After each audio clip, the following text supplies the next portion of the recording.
Most people think money is printed. It isn't. Most of it is created. Not by governments, but by banks. This isn't a secret conspiracy, it's a system. And once you understand it, you'll never look at money the same way again.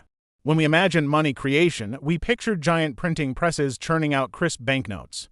But physical cash is only a tiny fraction of the money we use. The real money, the vast majority of it, lives as numbers on screens in our bank accounts. And those numbers don't come from a printing press. They come from lending. To understand this, we have to go back in time. Banks didn't start by creating money. They started by storing it. People would deposit their gold, silver, and coins for safekeeping. In return, the bank issued a paper receipt. Soon, people realized it was much easier to trade these receipts than to lug around heavy metal. That receipt became a form of money because people trusted that the gold was really there in the vault. Trust turned paper into value. Then, the bankers noticed something truly profound. Not everyone came back for their gold at the same time. In fact, most of the deposits just sat there, untouched for long periods. This sparked a revolutionary idea. What if they lent out some of that gold to someone else who needed it, while keeping the rest in reserve, just in case? The original depositors' receipt still said they had their gold, but now, Aborida also had gold. Suddenly, there was more money in circulation than there was gold in the vault. Money was still promised, but it was no longer fully there. This practice evolved into what we now call fractional reserve banking. It's a system where banks are required to keep only a fraction of their deposits on hand. The rest is lent out, and here's the crucial part. Every time a bank makes a loan, it creates new money.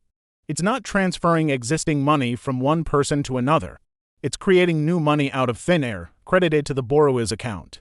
You might be thinking, why didn't this whole system collapse instantly?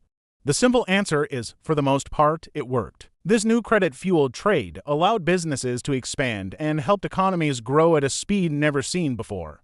As long as people had confidence and trust in the banks, the system held together. But when that trust broke, as it sometimes did, people would rush to the banks to withdraw their money all at once. These bank runs revealed the system's inherent weakness. To solve this problem, central banks were created. Their job wasn't to stop commercial banks from creating money, but to stabilize the process. They act as a lender of last resort, providing emergency funds to banks during a crisis to prevent the whole system from collapsing. In essence, they didn't replace the system of money creation, they reinforced it. Today, this process is almost entirely digital. When a bank approves a loan for a house or a car, it doesn't open a vault.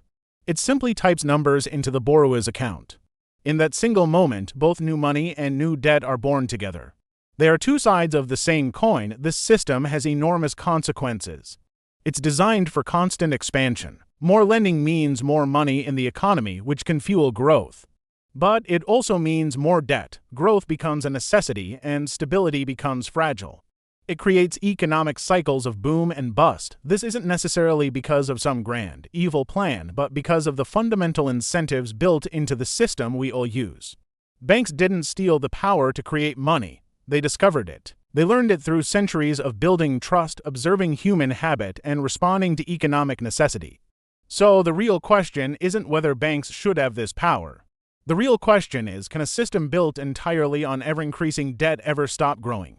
If you want to understand the hidden forces that shape our world, you're in the right place. Thanks for watching, and be sure to follow for more.